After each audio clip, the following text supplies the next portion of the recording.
Olá, sexto ano, tudo bem com vocês? Estamos aí há alguns dias da nossa prova, então o professor fez uma aula de reforço para vocês bem objetiva, tá? Para clarear bastante aí as possíveis dúvidas, para a gente tirar essas dúvidas aí, né?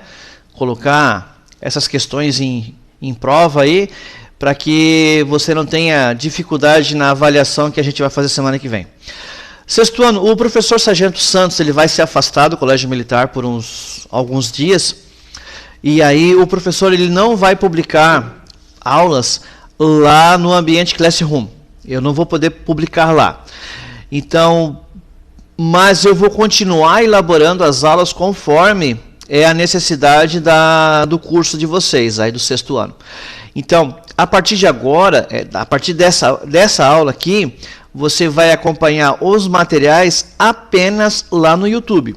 Então, por isso que o professor já fez pastinhas bem separadinhas para não ter problema, né? Você vai lá na turma de sexto ano, verifica lá, playlist sexto ano. É ali que está o teu material, tá? Então, a gente vai ter aula 9, 10 e assim por diante, como for necessário. Eu gostaria muito que vocês continuassem acompanhando, tá? Não é porque não vai estar no ambiente do Classroom aí, que você não acha que não tem mais importância de acompanhar a matéria. Então, eu acredito que essas aulas de reforço, por mais que seja uma aula a mais que você tem que estudar, né? Mas é melhor você estudar agora, conseguir uma nota boa aí, passar de forma tranquila no final do ano, do que você ter notas baixas e ir lá para recuperação no final do ano, aí tem 11 matérias para estudar, então já se livra da matemática aí, né? Passe bem na matemática, e aí você se preocupa só com as demais disciplinas. Certo, gente? Então, relembrando, as aulas serão publicadas lá no YouTube, não mais no Classroom. Perfeito, gente? Então, vamos trabalhar um pouquinho em nossa aula aí. A gente vai continuar o assunto lá do capítulo 15. Módulo 5, capítulo 15. E aí já vai direto para a resolução de exercícios aí, para a gente não perder tempo, tá ok, gente? Nesse capítulo achamos mais importante o assunto, o professor escreveu errado ali, né? Ficou assubo, mas é assunto, sobre arredondamento para nosso reforço. Então, gente, eu achei assim desnecessário fazer uma revisão envolvendo adição, subtração, multiplicação e divisão com números decimais. Eu achei que nesse capítulo aqui o mais importante é aquilo que você possa ter alguma dúvida na resolução das questões na avaliação, seja o assunto arredondamento, tá? Mas pincelando sobre as bases das operações básicas aí, né, envolvendo números decimais, na adição e na subtração. Se você não colocar vírgula embaixo de vírgula, você vai ter problema, tá? Então, faz uma soma, faz uma adição da forma que você está acostumado a fazer, porém, coloque vírgula embaixo de vírgula. Aí você sabe que você vai estar fazendo a subtração ou a adição, né, da unidade com unidade, dezena com dezena, centena com centena, o número inteiro com o número inteiro e assim por diante. Então, se você colocar vírgula embaixo de vírgula, na adição e na subtração, você não vai ter problema. Claro, não esquecendo de trazer essa vírgula ali para baixo. Depois, na multiplicação e na divisão. Antes de você realizar a divisão, verifique se a quantidade de casas numéricas é a mesma. Então, por exemplo, se eu tenho 1,5 e quero dividir esse 1,5 por 0,33, primeiro faça esse 1,5 ter a mesma quantidade de casas decimais. Os números inteiros não me preocupam. O que a gente tem que se preocupar é com a quantidade de casas decimais, ou seja, depois da vírgula. Então, faça esse 1,5 se tornar 1,50, aí você tira a vírgula e faz a divisão normalmente. Tranquilo? Na multiplicação envolvendo números com vírgula, realiza a multiplicação. Ao chegar lá embaixo, conta quantos números tinha atrás da vírgula, tanto no primeiro valor quanto no segundo valor. Essas casas numéricas vão lá para baixo, sendo representadas as casas numéricas que você vai colocar a vírgula. Então, se você tem 1,5 vezes 2,5, eu tenho uma casa decimal no primeiro número e eu tenho uma casa decimal no segundo número. Quando eu encontrar a resposta dessa multiplicação, eu vou colocar a vírgula após a segunda casa. Uma do primeiro número, outra do segundo número. Então, eu vou andar duas casas e aí então eu coloco a vírgula. tá ok? Lembrando então, arredondamento, eu tenho que identificar na questão onde é que eu preciso arredondar. Então, nesse exercício aqui, ó, tinha um valor que estava em negrito e era aquele número que eu tinha que arredondar. Não é olhar nele e arredondar o da frente. É esse número que eu preciso arredondar. Então, no texto da prova pode estar assim, ó, arredonde nas casas decimais. Então, uma casa decimal. Arredonde no centésimo. Então, 2 casas decimais, assim por diante. Mas, provavelmente, vai ser usado o mesmo contexto que foi usado em sala de aula, em exercícios do livro. Tá? Então, identifique qual é o número que você precisa arredondar. E aí você vai olhar o número que vier após ele. Eu tenho que arredondar o 7 nesse caso aqui. Então eu vou olhar o número que vem depois do 7. 2 casos básicos. Se esse número que vier depois do 7 é maior que 5, eu aumento. Então o que era 7 passa a ser 8. Tranquilo? Fácil. Se o número que vier depois do 7... Aqui está o 5, está o meio. Se o número que eu quiser arredondar, o próximo, for menor que 5, menor, 0, 1, 2, 3 e 4, eu não arredondo ele para cima, eu mantenho o número. Como nesse caso aqui, ó, eu mantenho. Então, mais de 5, aumenta. Menor que 5, mantém. Um ou outro aluno faz a seguinte confusão. Se é maior que 5, eu aumento. Quando ele é menor que 5, eu diminuo. Não, aí você vai errar a questão. Menor que 5, mantém. Então, maior que 5 aumenta, menor que 5 mantém. Aonde começam os problemas? Quando esse número ele é 5, o próximo número for 5. Por exemplo, aqui, ó, fosse 0,975. Aí, realmente o valor que eu tenho que me preocupar para fazer o arredondamento para cima ou manter ele é o número grifado. Então, eu vou olhar esse número grifado. Se ele for ímpar, eu aumento. Então, se fosse aqui, ó, 0,975, como o 7 é ímpar, ele subiria, ficaria 0,98. Se fosse 0,965, então o 5 aqui é justamente o meio. Então, eu não subo e não aumento. Eu preciso primeiro olhar o próprio valor. Então, se ele é par, aí eu mantenho. Então, ficaria 0,96. Ok? Então, maior que 5, aumenta, menor que 5, mantém. Esse você não vai errar. Quando começam os probleminhas? Quando o meu número depois, ele é 5. Então, se ele é 5, olho o próprio valor. Se ele é ímpar, eu aumento. Se ele é par, eu mantenho.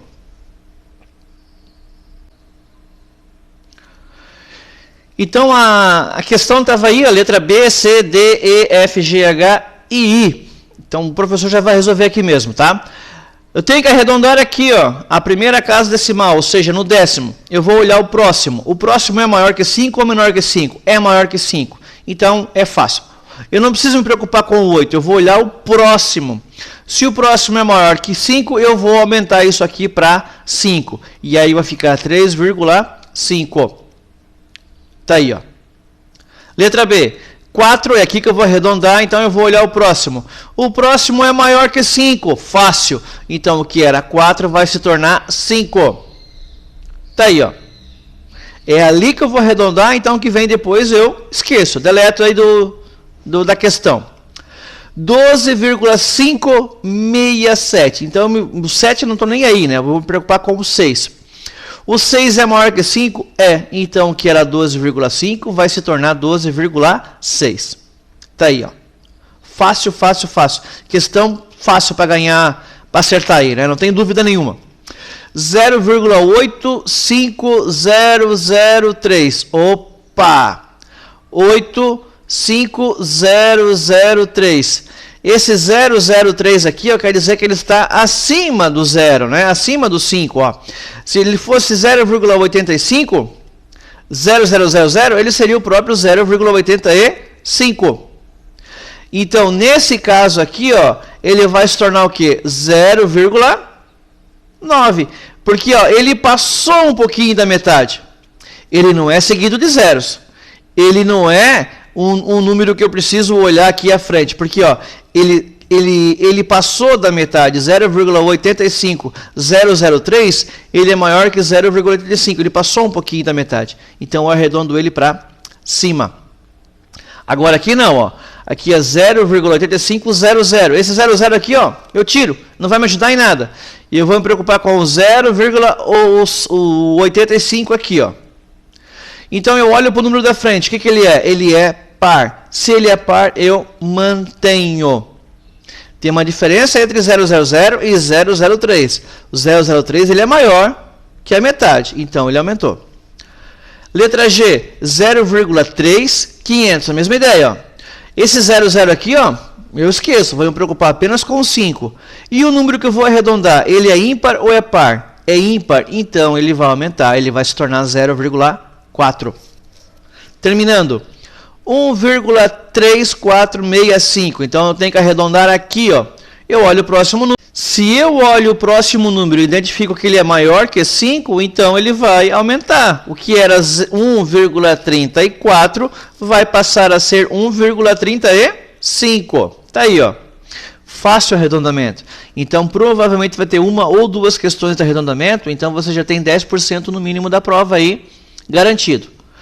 9,07. Eu tenho que arredondar aqui no zero. Vou olhar o próximo número que vem depois dele. É maior que 5? Fácil. Se ele é maior que 5, eu arredondo para cima. Então, ficou 9,1.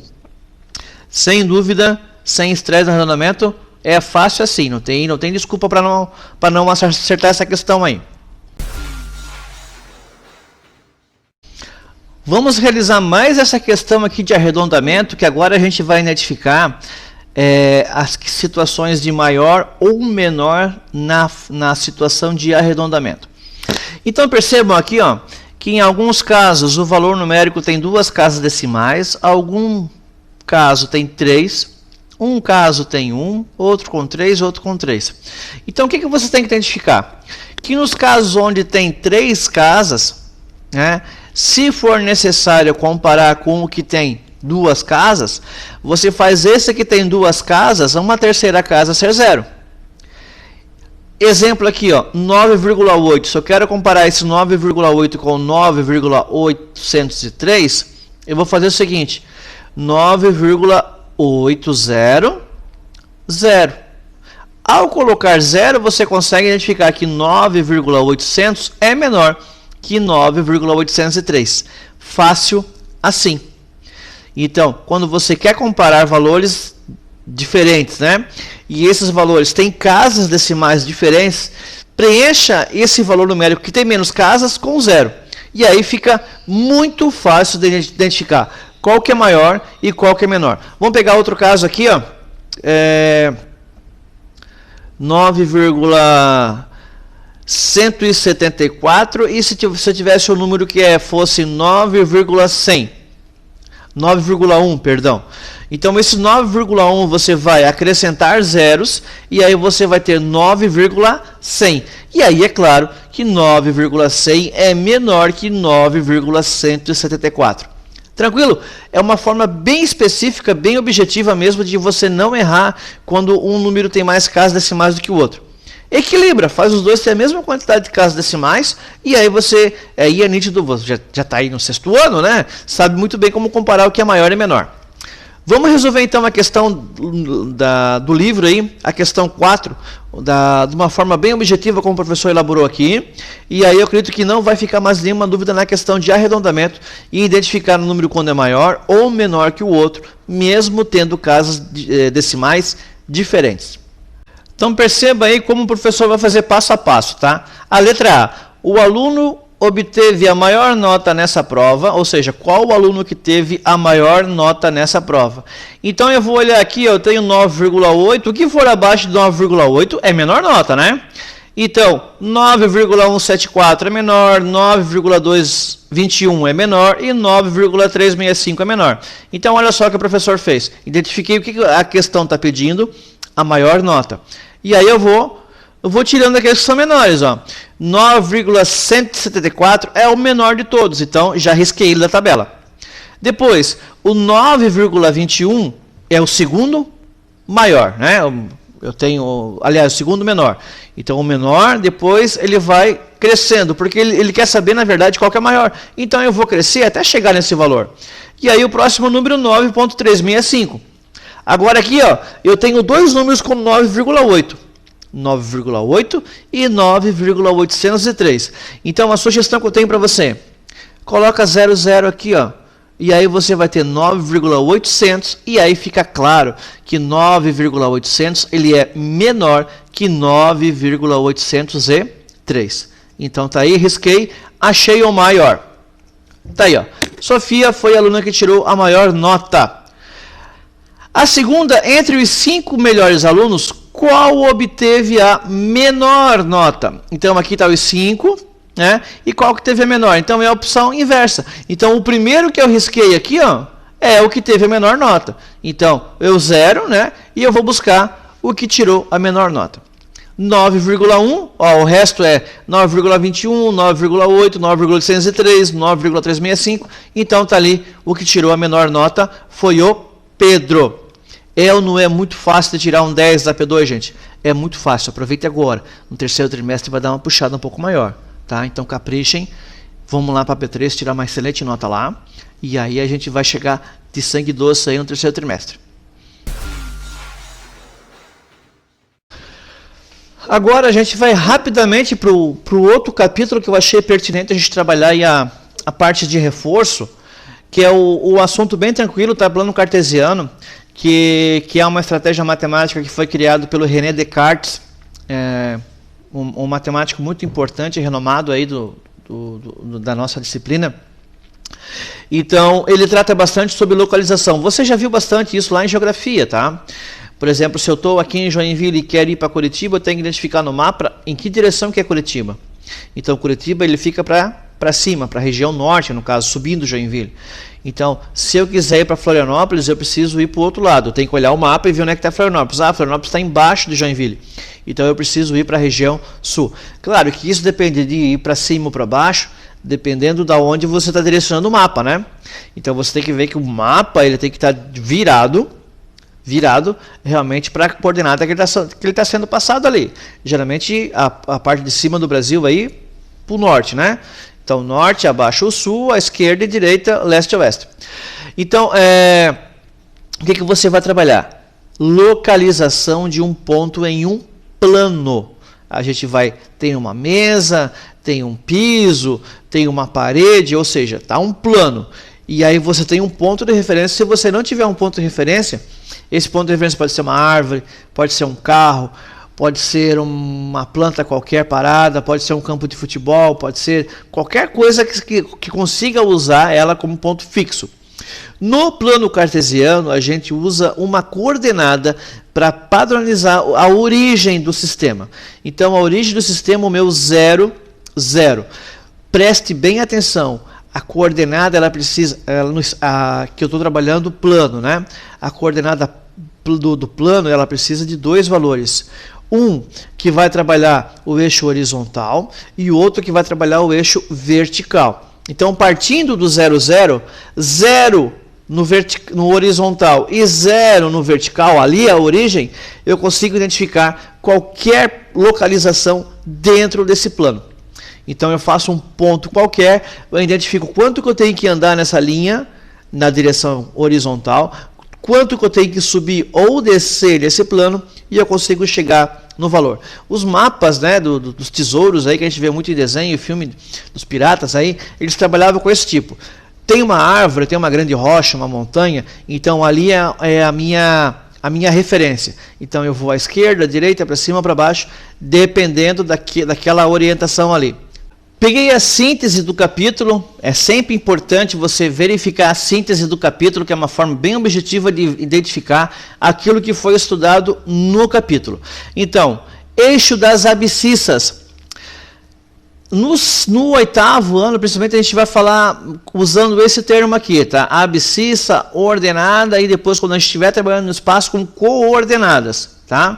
Então, já se habitue a falar abscissas no eixo horizontal. E esse eixo horizontal é o eixo X. Então, o macetinho que a gente traz lá da faculdade, tá? O eixo X é o eixo das abscissas.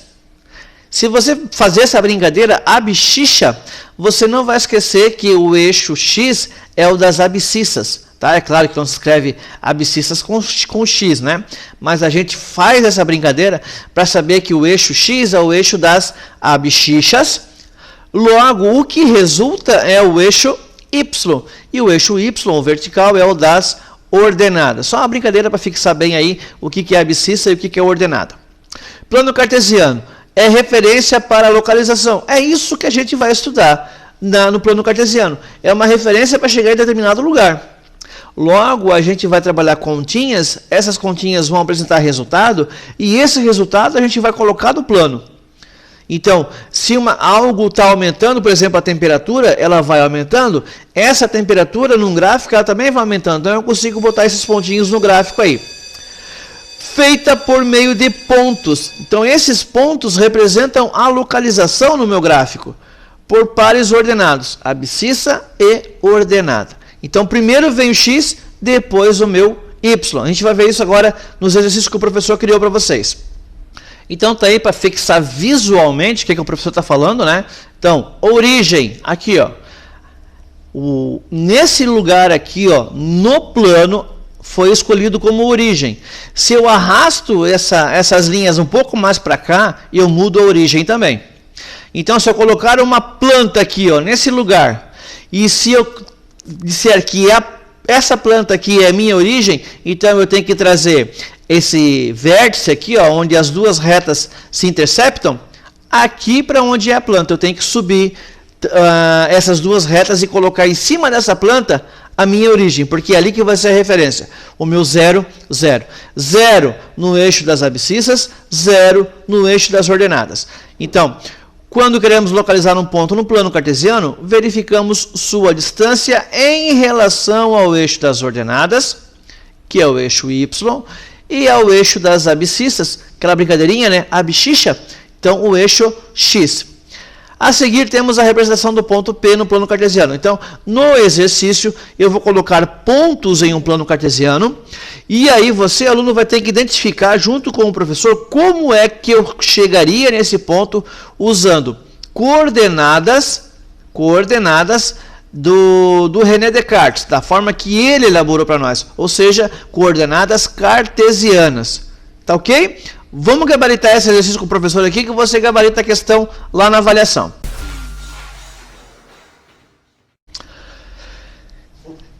Aí está, senhores e senhoras, ou senhoritas, né?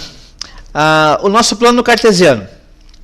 Aqui é a minha origem do sistema. Ó. Aqui eu não andei nada no eixo X e não andei nada no eixo Y. Então agora a gente vai começar a colocar alguns pontos aqui e vai identificar qual é a coordenada cartesiana ou cartográfica, né, desse ponto. Então tá aí, ó, o professor colocou um ponto aqui nessa região.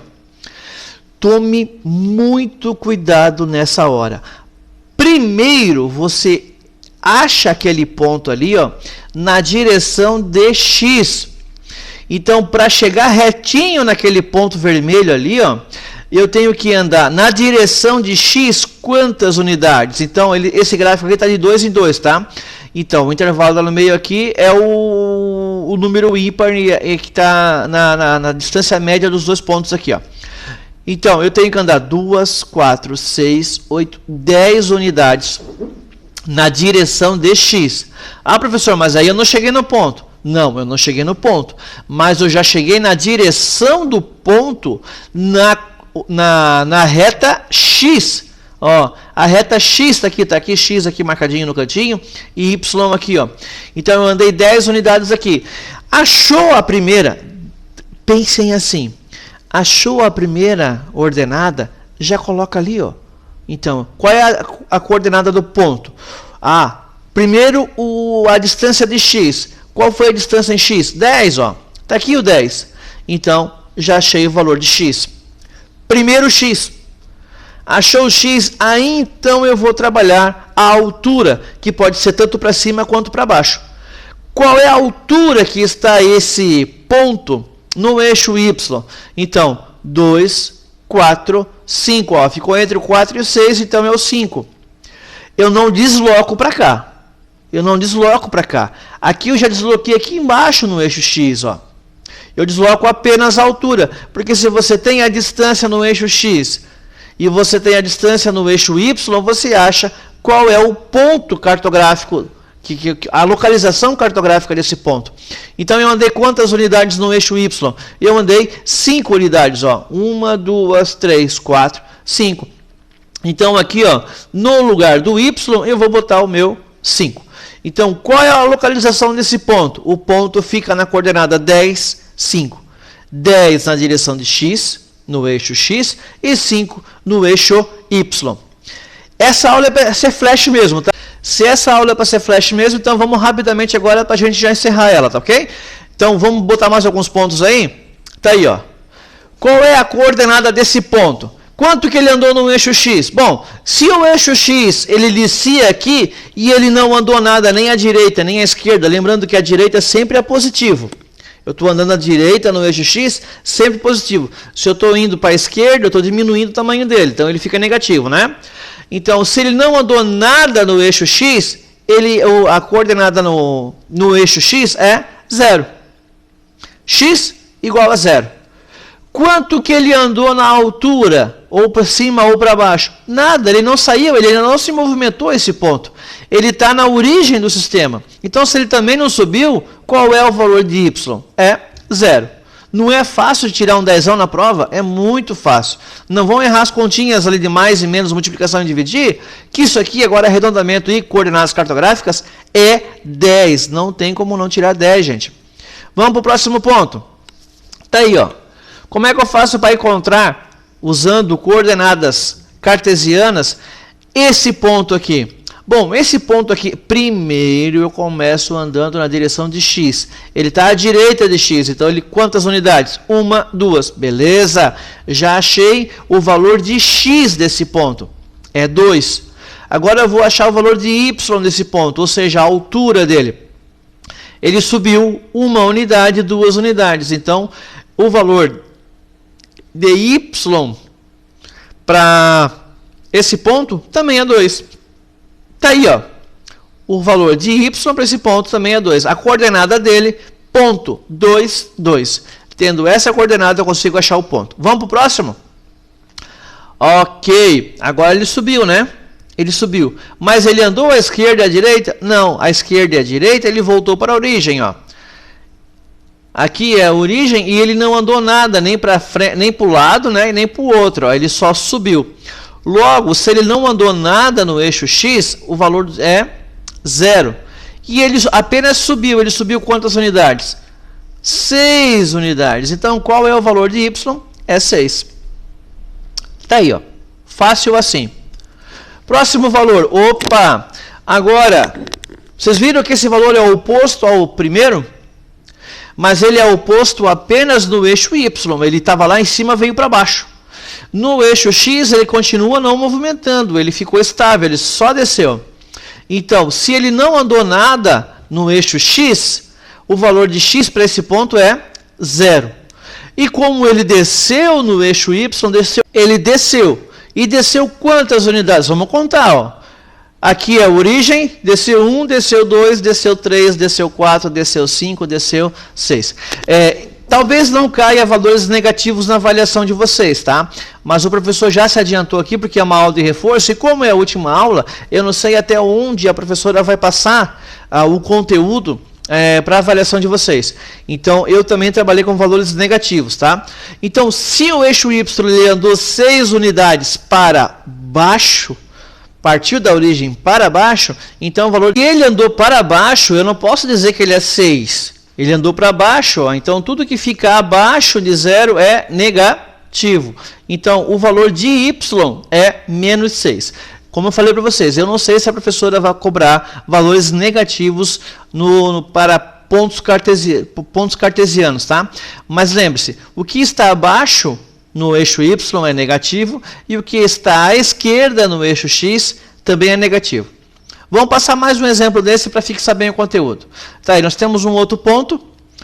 Como é que eu acho esse ponto? Eu acho esse ponto andando no eixo X à esquerda, ou seja, eu estou indo para o lado negativo. Lembro lá da regra da reta numérica, tudo que está à esquerda do zero é negativo. Então aqui, ó, ele está à esquerda do zero, é negativo, e quanto que é negativo? 4 negativo, ó, menos 2, menos 4. Então a coordenada no ponto X é menos 4, ele foi para o negativo. E quanto que ele subiu no eixo Y? Ele não se movimentou no eixo Y, não tem altura nenhuma, ele continua estável, continua no ponto zero. Então, o valor de Y para esse ponto aí é zero. Então, meus caros alunos, a gente finaliza aqui com essa tarefinha bem rápida, né? Uma abordagem bem tranquila, para que você consiga ter mais tempo de estudar as outras disciplinas. O que eu espero de vocês? Determinação. E se você ficar com dúvida, manda dúvida lá para o professor. Tá? Lá no canal do YouTube também você tem condições de mandar recado para o professor lá. Então, eu não quero que você tire uma nota baixa aí por dúvida. Poxa, se eu tivesse perguntado, eu teria acertado essa questão. Então, fiquem à vontade, não precisa ter vergonha do professor. Eu sei que quando a gente não conhece a pessoa pessoalmente, fica difícil de estabelecer assim, uma relação, né? Mas o professor não morde, não belisca, pode ficar tranquilo. O que eu quero, o que eu preciso é que vocês tenham sucesso nessa prova, porque foi muito trabalho feito, gente. Fazer essas aulas aqui, ó, ela exige bastante trabalho, bastante tempo, e a gente faz isso com muito carinho. E desaponta muito a gente saber que tem um monte de aluno aí que está na sala, mas está aí na sala só de passagem.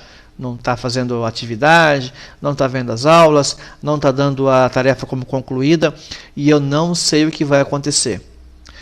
Eu temo que chegue final do ano, venha pai e mãe chorar aqui na porta do colégio, dizendo o que dá para fazer, o que pode ajudar, fazer um trabalhinho para ajudar. Gente, vocês estão no colégio policial militar. A opção de vocês vir estudar aqui foi de vocês, o colégio não foi buscar ninguém em casa. Então, se você acha que aqui as coisas acontecem naturalmente, você está enganado. Já tem histórico aí de aluno que reprovou conosco, e eu não gostaria que nenhum aluno reprovasse esse ano por causa de problemas referentes a essa pandemia, e dizer que é por causa que não se adaptou a estudar no ensino, na modalidade à distância. Dá para estudar sim, o professor é um parceiro seu e está sempre à disposição. Se você não procura, a gente não consegue identificar qual é a sua dúvida. Certo, meus caros? Sucesso para vocês, um abração bem forte do professor Sargento Luciano dos Santos.